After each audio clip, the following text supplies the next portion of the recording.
नमस्कार, इस खास बुलेटिन में आपका स्वागत है। मैं हूं रुचि शर्मा।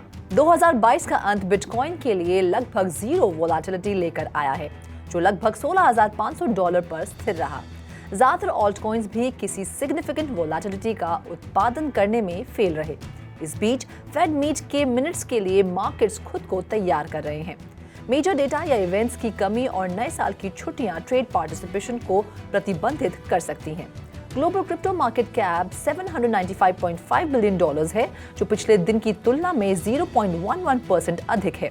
हाल के दिनों में हालांकि बिटकॉइन का मार्केट कैपिटलाइजेशन $320 अरब से कम रहा है, जबकि कॉइन मार्केट कैप पर ऑल्ट कॉइन्स पर इसका डोमिनेंस 40.1% है। इथेरियम कुछ दिनों पहले $1,200 से नीचे गिर गया था और तब से उस लेवल को रिक्लेम करने में विफल रहा है। ETH अब भी डेली स्केल पर शांत है। भारत की central bank reserve bank of India ने 29 दिसंबर को अपनी फाइनेंशियल स्टेबिलिटी रिपोर्ट जारी की।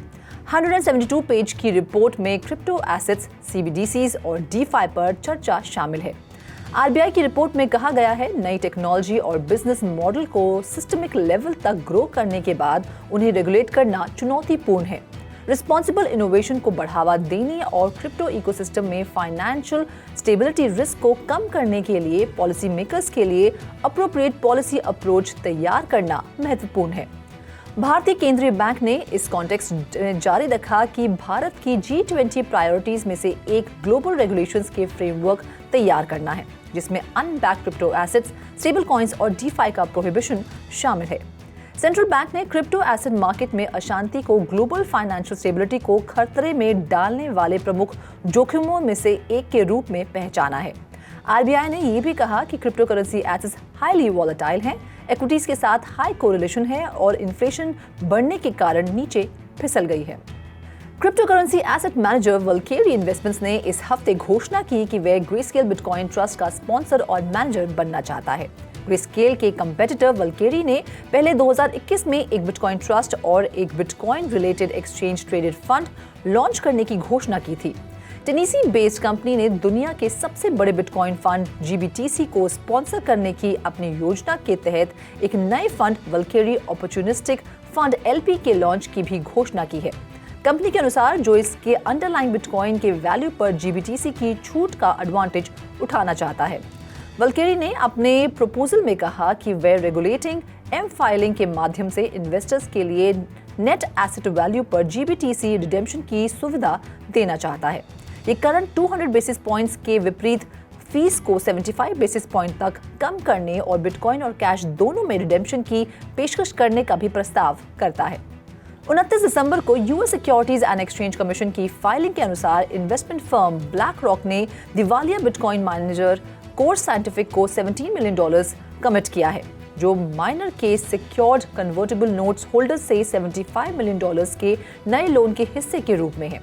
28 दिसंबर तक कोर साइंटिफिक के सबसे बड़े शेयर होल्डर ब्लैक रॉक के पास सिक्योर्ड कन्वर्टेबल नोट्स में $37.9 मिलियन थे। फाइलिंग के अनुसार लेटेस्ट $17 मिलियन नए $75 मिलियन कन्वर्टेबल नोट से जुड़े हैं, जो कोर की प्री अरेंज बैंक्रप्सी प्रोसेस का हिस्सा है। बैंक्रप्सी के लिए फाइल करने से पहले डेटर अपने क्रेडिटर्स के साथ एक समझौते पर आते हैं। ये कदम तब सामने आया है जब माइनर्स को हाई एनर्जी कॉस्ट और लो बिटकॉइन प्राइसेस से सामान्य रूप से स्क्वीज किया जा रहा है। कोर ने कहा कि वह अपने कुछ कन्वर्टेबल नोट होल्डर्स से $75 मिलियन तक की डेटर इन पोजेशन सुविधाओं की अपेक्षा करता है। 29 दिसंबर को पार्लियामेंट द्वारा अप्रूव्ड एक नए बजट के अनुसार इटली में क्रिप्टो ट्रेडर्स को 2023 से शुरू होने वाले 26% कैपिटल गेन्स टैक्स का सामना करना पड़ेगा। क्रिप्टो करेंसी पर कैपिटल गेन्स टैक्स लगाने का इटली का फैसला यूरोपियन यूनियन के markets in crypto asset regulation से पहले आया है, जो 27 मेंबर ब्लॉक में क्रिप्टो सर्विस प्रोवाइडर्स के लिए लाइसेंसिंग फ्रेमवर्क्स और सख्त ऑपरेटिंग रिक्वायरमेंट्स का वादा करता है। क्रिप्टो करेंसी ट्रेडिंग से गेन पर 26% टैक्स लगाया जाता है अगर वे €2,000 से ज्यादा हों।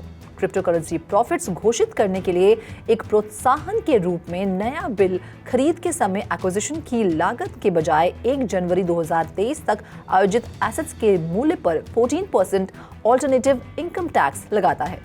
क्रिप्टो ATMs की दौड़ में स्पेन और ऑस्ट्रेलिया ने एल साल्वाडोर को पीछे छोड़ दिया है। सितंबर 2021 में बिटकॉइन को लीगलाइज करने के बाद एल साल्वाडोर में 212 क्रिप्टो करेंसी एटीएम्स हैं। एल साल्वाडोर के क्रिप्टो अपनाने के बावजूद ऑस्ट्रेलिया में अब 216 एटीएम्स हैं। इसके बाद स्पेन में 215 एटीएम्स हैं। 2021 में क्रिप्टो करेंसी लीगलाइज होने के बाद एल साल्वाडोर के प्रेसिडेंट नायब बुकेले ने देश में बिटकॉइन अपनाने को प्रोत्साहित करने के लिए 200 से ज्यादा क्रिप्टो करेंसी एटीएम लगाने का आदेश दिया था। इस पुश के वजह से एल साल्वाडोर सिर्फ कनाडा और यूनाइटेड स्टेट्स के बाद सबसे ज्यादा क्रिप्टो एटीएम्स वाले देश में तीसरे स्थान पर है। यूनाइटेड स्टेट्स में वर्तमान में 34,000 से ज्यादा क्रिप्टो एटीएम्स हैं, जबकि कनाडा में 2,500 से थोड़े ज्यादा है।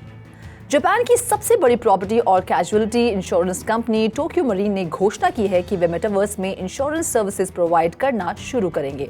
जनवरी में कंपनी रियल क्लर्क्स को नियुक्त करते हुए डिजिटल दुनिया में इंश्योरेंस और कई तरह की पॉलिसीज की पेशकश शुरू करेगी, जिन्हें अवतार्स के रूप में दर्शाया जाएगा।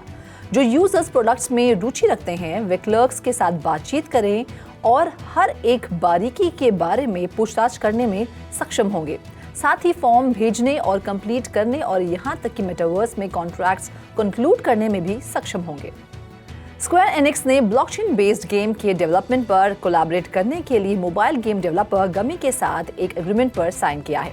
एग्रीमेंट लगभग $52.2 मिलियन का है और दोनों पार्टीज खेल में एनएफटी के उपयोग की जांच करेंगे। कंपनियों के बीच फ्यूचर कोलैबोरेशंस मेटावर्स पर जोर देंगे, क्योंकि वे पास्ट के हाईली स्पेकुलेटिव ब्लॉकचेन गेम्स से अलग होना चाहते हैं। दोनों पार्टीज अपकमिंग मोबाइल गेम्स गमी और स्क्वायर एनिक्स द्वारा समर्थित सिक्योरिटी टोकन्स जारी करने पर विचार कर सकते हैं। ब्लॉकचेन समर्थित game play to earn mode का एक नया iteration wow and earn develop करने पर काम करेगा। मेटा ने Netherlands based 3D smart glass maker Luxexcel का अधिग्रहण किया है, क्योंकि ये 2023 में अपने मेटावर्स ड्रीम को दुगना कर देगा।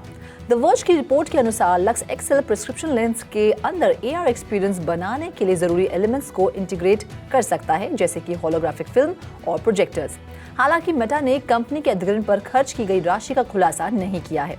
मेटा ने एक बयान में कहा, हम उत्साहित हैं कि हम लक्स एक्सेल टीम मेटा में शामिल हो गए हैं, जो दोनों कंपनियों के बीच मौजूदा पार्टनरशिप को गहरा रहा है।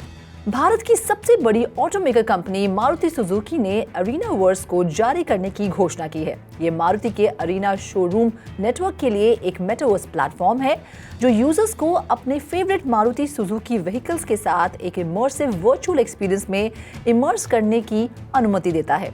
ये नेक्सा वर्स के बाद कंपनी का इस तरह का दूसरा प्रोग्राम है।